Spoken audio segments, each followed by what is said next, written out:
YCP గతంలో encourage చేసింది హింసని, దాడులు చేసిన వాళ్ళకి మున్సిపల్ చైర్మన్లు ఇచ్చింది, దాడులు చేసిన వాళ్ళకి కార్పొరేషన్ పదవులు కట్టబెట్టింది, ఇష్టారీతిగా బూతులు మాట్లాడిన వాళ్ళకి మంత్రి పదవులు ఇచ్చింది. ఇంకా ఓపెన్ గా ఒక ముఖ్యమంత్రి ప్రెస్ ముందుకు వచ్చి నన్ను తిట్టారు కాబట్టి కార్యాలయాలు పగలగొట్టామని చెప్పేసి ఓపెన్ గా చెప్పాడు. అట్లాంటి వ్యక్తి ఆ రోజుకి రాష్ట్రంలో ఉన్న ప్రజలతో కత్తి పట్టించాడు కాబట్టి ఇవాళ అదే కత్తి కంటిన్యూ అవుతుంది. కాకపోతే మెడలు మారాయి అంతే.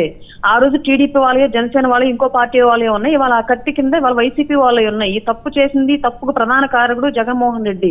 ఈ రోజు మార్చుకోవాల్సిన వైసీపీ యొక్క భావజాలాన్ని మార్చాల్సిందే డెఫినెట్ గా. అట్లాగే ఈ రోజున ప్రభుత్వానికి ఒక రిక్వెస్ట్ ఏంటి అంటే, ఈ హింస ఇలాగే చెలరేయకుండా ఎట్టి పరిస్థితుల్లో లా అండ్ ఆర్డర్ ని సీరియస్ గా తీసుకోండి.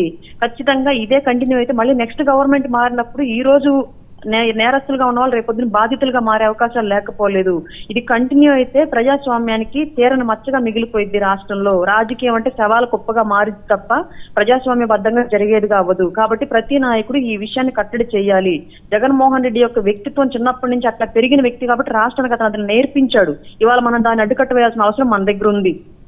ఓకే అరుణ గారు, ఒక విషయం, ఇంత జరుగుతున్నా మీరు అసలు ఏమీ మాట్లాడలేదు, హామీ ఇచ్చారు, ప్రజలను నమ్మించారు, ఈరోజు అధికారంలోకి వచ్చారన్నది వైసీపీ కామెంట్.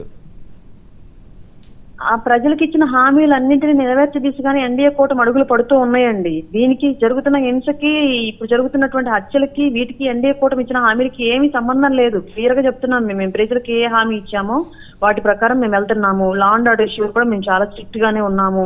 రాష్ట్రంలో జరిగిన ప్రతి సంఘటనలో కూడా బాధితుల తరపున పక్షాన్ని నిలబడి వాళ్ళ పార్టీ మేము చూడట్లేదు. బాధితులైతే నేరస్తులుగా ఉన్న వాళ్ళ పార్టీ ఏదంటే మేము ఆలోచించుకోకుండా ఖచ్చితంగా శిక్షించడానికి అరెస్టులు చేస్తున్నాము, కేసులు కడుతున్నాము, ఛార్జ్ షీట్లు వేస్తున్నాము, జైలుకి పంపిస్తున్నాము. గతంలో వైసీపీ అట్లీస్ట్ ఈ పని కూడా చేయలేదు. నేరస్తు ఇంకా వెంట పెట్టుకుని తిరిగింది. ఒక దళిత డ్రైవర్ ని హత్య చేసి తీసుకెళ్లి డోర్ డెలివరీ ఇచ్చిన వ్యక్తి అనంతబాబుని తన సొంత ఫ్లైట్ లో ఎక్కించుకొని తిప్పుకున్నాడు జగన్మోహన్ రెడ్డి గారు. అతని గంజాయి సామ్రాజ్యం మీద వచ్చే ఆదాయం ఇతని పార్టీకి అవసరం కాబట్టి ఎంకరేజ్ చేసిన జగన్మోహన్ రెడ్డి ఇలాంటి అంశాలన్నింటినీ వీళ్ళకి వాళ్ళు క్వశ్చన్ చేసే రైట్ కూడా లేదు. సుజాత గారు, మీకు అసలు అడిగే అర్హత లేదన్నది ఆవిడ కామెంట్. ఒకటండి, జనసేన అధికార ప్రతినిధికి ఇంకోటి ఏంటి, పవన్ కళ్యాణ్ గారికి మాట్లాడితే అసలు చాలా కోతలు కోసేస్తారనమాట. వీళ్ళ కోతలు మాత్రం సముద్రాలు దాటిపోతాయి, కానీ వీళ్ళ చేతలు మాత్రం కనీసం ఇంటి ముందున్న మురికాలవ కూడా దాటవు వీళ్ళ చేతలు. సో ఈ రకంగా ఏదైతే ఆడపిల్లల మీద దాడులు జరిగితే నాకు చాలా కోపం వస్తుంది అని చెప్పినటువంటి పవన్ కళ్యాణ్ గారు, సుగాలి ప్రీతి అధికారంలోకి రాగానే సుగాలి ప్రీతి కేసుని ఖచ్చితంగా నేను ఛేదిస్తానని చెప్పినటువంటి పవన్ కళ్యాణ్ గారు ఈ రోజుటి వరకు దాని మీద ఒక స్టెప్ తీసుకున్నారా?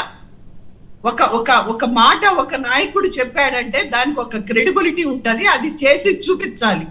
మాటలు మాట్లాడటం కాదు, చేతల్లో చూపించాలి. నీకు అధికారం ఇచ్చింది చేతలు చేయమని. నీకు విశాఖ స్టీల్ ప్లాంట్ ప్రైవేటీకరణ నన్ను గాని ఎమ్మెల్యే చేసుంటే నేను చిటికల మీద ఆపేవాడిని ప్రగల్భాలు పడికినటువంటి పవన్ కళ్యాణ్ గారు, సుగాలి ప్రీతి కేసు నేను ఛేదిస్తానని చెప్పినటువంటి పవన్ కళ్యాణ్ గారు అధికారంలోకి వచ్చిన తర్వాత ఆ పని చేశారా? చేయలేదు.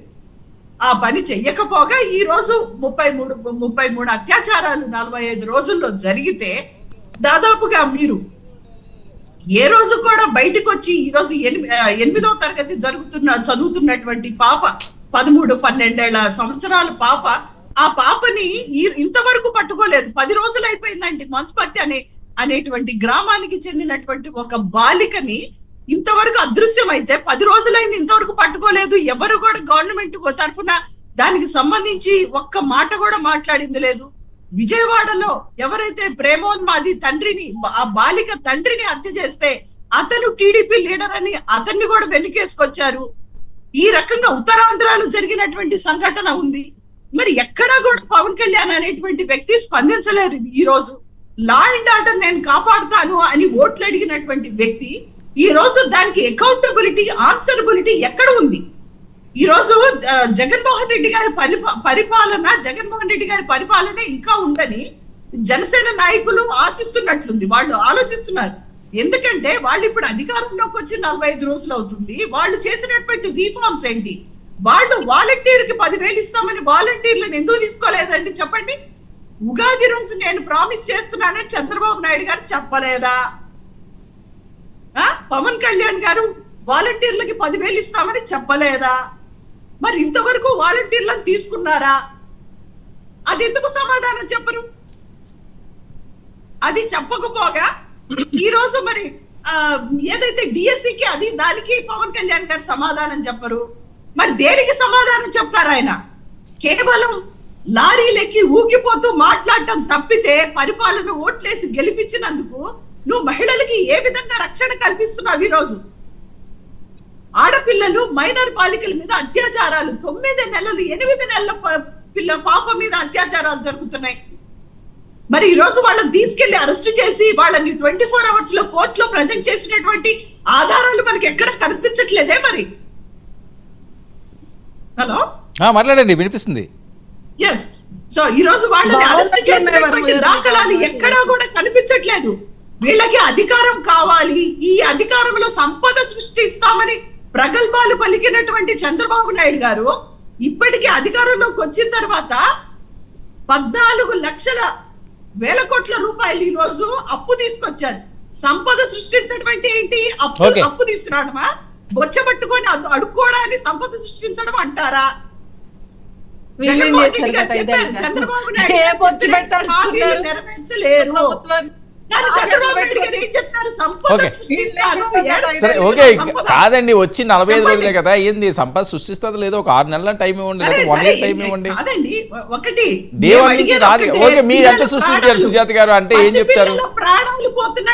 ఓకే సుజాత గారు ఒక్క నిమిషం. ఓకే, మీరు ఇప్పుడు ప్రతిపక్షంలో ఉన్నారు, సరే వాళ్ళని ప్రశ్నించే హక్కు ఉంది, ప్రజల నాడిగా మీరు మాట్లాడండి, చెయ్యండి. మీరు పాలించిన 5 సంవత్సరాలు ఎంత సంపద సృష్టించారు అంటే? మేము అసలు సంపద సృష్టిస్తామని మేము చెప్పలేదండి. సృష్టించాలి కదండి, అధికారం కాదండి, అధికారం అంటే సృష్టించాలి కదా. ఎప్పుడూ చెప్పలేదు. అది కాదండి, అధికారం అంటే సృష్టించాలా, మరి లేకపోతే ఏం చేస్తారు? వాళ్ళు ఎప్పుడు సంపద సృష్టిస్తామని చెప్పలేదు సార్, ఉన్న సంపదను దోచుకుంటామని చెప్పారు వాళ్ళు. అధికారంలో ఆంధ్రప్రదేశ్ రాష్ట్ర బడ్జెట్ ఎంత? 2 లక్షల కోట్ల రూపాయలు సంవత్సరానికి దాటదు. ఆయనున్నా, ఈయనున్నా, జగన్మోహన్ రెడ్డి గారు ఉన్నా, చంద్రబాబు నాయుడు గారు ఉన్నా, బడ్జెట్ లోనే మనకి అలొకేట్ చేయబడిన బడ్జెట్ లోనే ఆయన చేసిన, చంద్రబాబు నాయుడు గారు చేసిన, జగన్మోహన్ రెడ్డి గారు చేసిన పరిపాలన చెయ్యాలి. సో అది సాధ్యపడదు అని చెప్పినప్పుడు ఆర్థిక శాస్త్రాన్ని అవపోసన పట్టానని ప్రగల్భాలు పలికేటువంటి చంద్రబాబు నాయుడు గారు ఈ రోజు ఎందుకు ఉద్యోగాలు ఇవ్వలేకపోతున్నారు?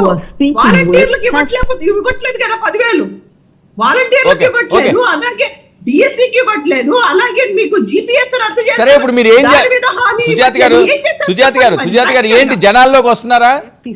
జగన్మోహన్ రెడ్డి గారు జనాల్లోకి వస్తామండి. ఓకే, 45 రోజులకే వాళ్ళు చేతులు ఎత్తేసారు కూటమి. ఈ రోజు ఓకే, అసెంబ్లీకి వెళ్తున్నారా? చేతులు ఎత్తేసారు. సుజాత గారు ఒక్కటి కూడా నెరవేర్చలేదు. ఓకే, సుజాత గారు అసెంబ్లీ సెషన్ కి వెళ్తున్నారా?